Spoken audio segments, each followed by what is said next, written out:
जी, अस्सलाम वालेकुम। आज की रिविट की टूल्स की क्लास में हम 2 टूल्स के बारे में ज़िक्र करेंगे। नंबर 1 टूल है कॉपी, नंबर दूसरा है रोटेट। दोनों बहुत इम्पोर्टेंट हैं।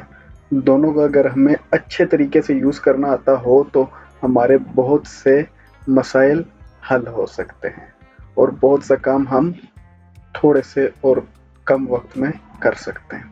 तो चलिए ये जानते हैं रोटेट और कॉपी टूल कैसे काम करते हैं। सबसे पहले हम जाएंगे कॉपी टूल पे क्योंकि एक छोटा सा टूल है, इसको जल्दी से हम देखते हैं। कॉपी का मकसद होता है एक चीज़ की दूसरी सिमिलर चीज़ बनाना, सेम उसी चीज़ की जो उसकी तरह ही दिखती हो। कॉपी से ही ज़ाहिर है कि नाम से ही ज़ाहिर है कि कॉपी का क्या मतलब होता है। कॉपी कैसे करते हैं हम, ये आपने सेलेक्ट किया। सबसे पहले रिविट में जो भी आपने काम करना है, सबसे पहला जो स्टेप होता है ना, जिस चीज़ पे आपने कोई कमांड अप्लाई करनी है उसकी सिलेक्शन होती है। अगर आप उसकी सिलेक्शन कर लेते हैं तो फिर जो है ना ये अच्छे से आपको करने देगा काम। तो हमने सेलेक्ट किया। नंबर 1 स्टेप, कंट्रोल प्रेस करें और इसको ये लें। पहला मेथड था कॉपी का, ठीक है। पहले मेथड के बाद मज़ीद हम कैसे कॉपी कर सकते हैं ऑब्जेक्ट्स को, वॉल्स को, किसी भी चीज़ को हम कॉपी करना चाहें कैसे कर सकते हैं, आइए देखते हैं।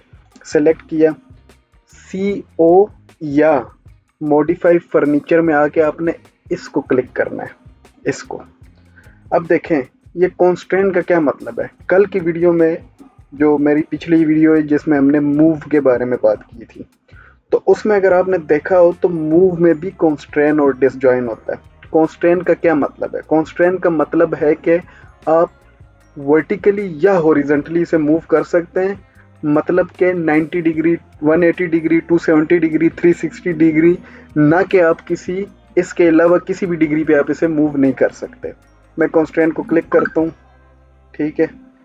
मैं इसको उठाता हूँ, ये देखें ये ऐसे जा रहा है वर्टिकली हॉरिजेंटली।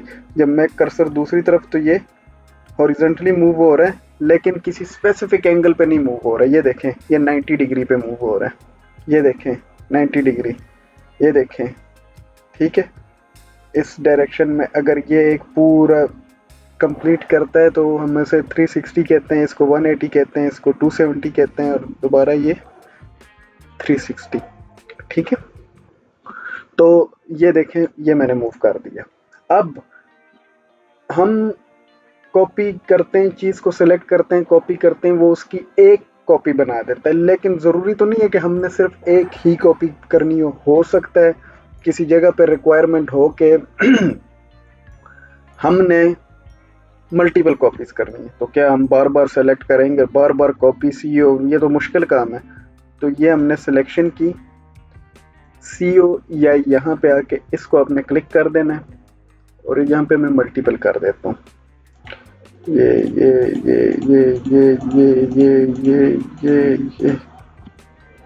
जितनी कॉपियाँ चाहिए आप कर लें, ठीक है। तो ये था हमारा कॉपी कमांड। अब इसमें एक और सिनेरियो होता है। हम चाहते हैं कि ये जो सोफ़ा है ये वर्टिकली मूव हो, मतलब यहाँ से ये ऊपर की जानिब मूव हो 90 डिग्री में, कॉपी हो, ठीक है। कॉपी हो यहाँ से एक दूसरा सोफ़ा और 90 डिग्री पे कॉपी हो, लेकिन उसका जो बेस है वो इसके टॉप के बराबर हो। कैसे? ये मैंने सेलेक्ट किया, कॉपी, ठीक है। कॉन्स्ट्रेंट पे ही मैं सिलेक्शन करूँगा। क्यों? क्योंकि मैंने 90 डिग्री पे मूव करना है। अगर मैं एंगल चेंज करना चाहता हूँ कि कहीं इधर उधर तो फिर मैं कर सकता हूँ, लेकिन मैं 90 डिग्री पे मूव करता हूँ। मल्टीपल को मैं ऑफ कर देता हूँ, इसके बेस को मैं सिलेक्ट करता हूँ और इसके टॉप को मैं सिलेक्ट करता हूँ। तो वो सोफ़ा जो हमने कॉपी किया उसका बेस इसके टॉप के पैरेलल आ गया, ठीक है। मैं बेस और टॉप इसलिए कह रहा हूँ क्योंकि हम टॉप से देख रहे हैं, ठीक है। तो इसलिए कंफ्यूज मत हो जाइएगा। सोफ़ा तो ये नज़र आ रहा है ना, तो ये मैं इसके बेस को कह रहा हूँ, ये इसका टॉप कह रहा हूँ क्योंकि हम टॉप से देख रहे हैं तो हमें 2D नज़र आ रहा है, ठीक है। तो मकसद था आपको समझाना, आपको अच्छे से समझ आ जाए कि किसी दूसरे चीज़ के रेफरेंस से भी हम एक चीज़ कॉपी कर सकते हैं। इसको देखते हुए उसके ऊपर हमने नहीं रखना, लेकिन हमने जो है ना उसको कह दिया कि यार इसको मूव कर दो इसके रेफरेंस से, ठीक है। तो हमने रेफरेंस क्या लिया, इसका बेस लिया, इसका टॉप लिया और उसको बोला 90 डिग्री पे मूव कर दो। अब हम ये भी कर सकते हैं, इसको मैं सेलेक्ट करता हूँ, कंस्ट्रेंट ऑफ करता हूँ, ये मैं सेलेक्ट करता हूँ। अब देखें दूसरा सिनेरियो है, कंस्ट्रेंट ऑन था तो वो जब हमने इसका टॉप सेलेक्ट किया तो इसके टॉप पे आके वो नहीं बैठा सोफा, ठीक है, उसके साथ 90 डिग्री पे मूव हो गया है क्योंकि कंस्ट्रेंट ऑन था। लेकिन जब कंस्ट्रेंट ऑफ किया, हमने इसका बेस सेलेक्ट किया, वॉल के फ्रंट वाले कॉर्नर पे हमने क्लिक किया तो सोफा जाके उधर फिट हो गया कंस्ट्रेंट की वजह से। तो ये थी हमारा कॉपी कमांड। अब हम चलते हैं अपने रोटेट कमांड के ऊपर, ठीक है। रोटेट कमांड की जो शॉर्टकट होता है वो होता है RO, रोटेट, ठीक है। ऑटोकैड में भी RO यूज होता है, कॉपी के लिए ऑटोकैड में भी CO या CP यूज करते हैं, ठीक है। तो ये याद रखिएगा, ये मैं उनके लिए बता रहा हूँ जो ऑटोकैड यूजर भी हैं साइमल्टेनियसली ना। तो सिमिलर टू ऑटोकैड है ये दो कमांड्स। अच्छा, रोटेट का सबसे पहला मेथड जो होता है ना वो सेलेक्ट करें और स्पेस के साथ घुमा दें, लेकिन ये सिर्फ ऑब्जेक्ट्स पे होता है।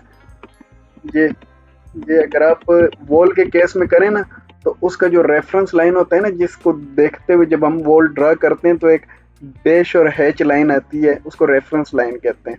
तो ये उसकी लोकेशन आगे पीछे करता है बस। वॉल में ये होता है, ऑब्जेक्ट के केस में ये उसे 90 डिग्री पे रोटेट करता है, 90, 180, 270, 360, ठीक है। तो ऑब्जेक्ट के केस में ये नंबर 1 और आसान मेथड था। फिर सेलेक्ट करें, यहाँ पे आए RO या इस जो टूल्स पैनल है यहाँ पे आके क्लिक कर दें। आपने क्लिक किया, ये अब आपको कह रहे हैं कि मुझे एक पॉइंट स्पेसिफाई करो जिसको मैं 0 मान के इस ऑब्जेक्ट को फिर उस एंगल पे रोटेट करूं।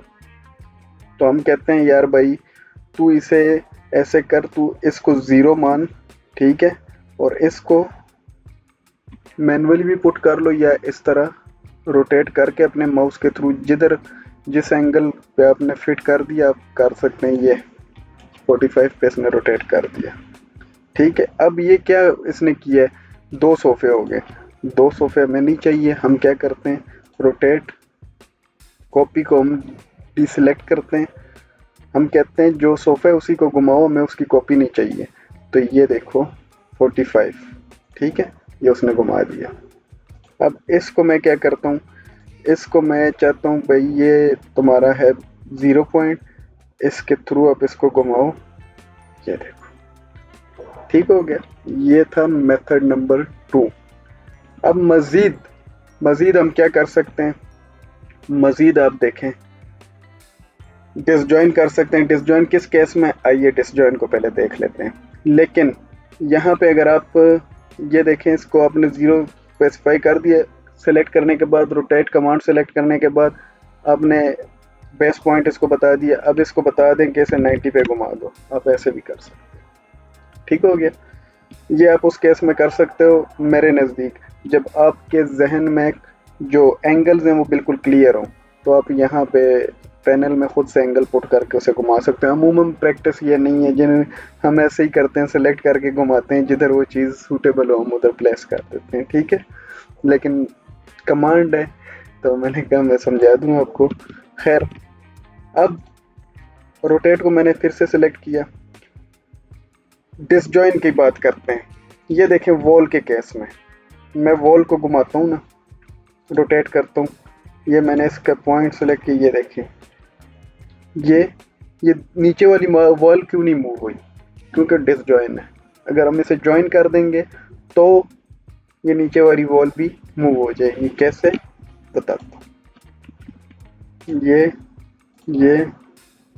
डिसजॉइन को चेक मार्क ख़त्म कर दें, सेलेक्ट किया, नीचे वाली वॉल में मूव होगी, लेकिन अगर आप इसे सेलेक्ट करें और डिसजॉइन कर दें, कि मतलब रोटेट करो लेकिन नीचे वाले दीवार को नहीं छेड़ना, उसको नहीं छेड़ना।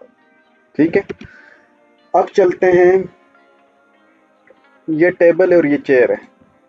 हम चाहते हैं कि इस चेयर को इस टेबल के सेंटर पॉइंट को रेफरेंस मानते हुए किसी स्पेसिफिक एंगल पर रोटेट करें। कैसे करेंगे? चेयर को सिलेक्ट किया, रोटेशन, अब डिसजॉइन नहीं करना, हम चाहते हैं कि ये, ठीक है, ये हमारा सेंटर पॉइंट आ गया, इसको हमने यहाँ पे एक बेस पॉइंट दे दिया, इसको 0 मानो और 90 पे रोटेट हो जाओ।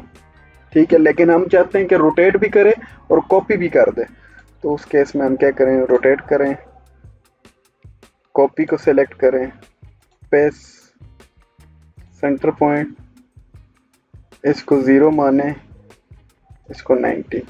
अब हम चाहते हैं कि दो चेयर जो इधर हैं वो दूसरी साइड पे भी आ जाएं, सेम इतने ही डिस्टेंस पे। तो सेलेक्ट करें इस चेयर को, कंट्रोल के साथ इस चेयर को, रोटेट में आए, कॉपी चेक मार के, पेस, ये सेंटर पॉइंट, और ये हम इसको दे देते हैं ये 0, और ये देखें बिल्कुल सेम डिस्टेंस, सेम फासला, और एक चेयर का एक पैटर्न हमने बना दिया। तो ये थे हमारी रोटेट और कॉपी कमांड।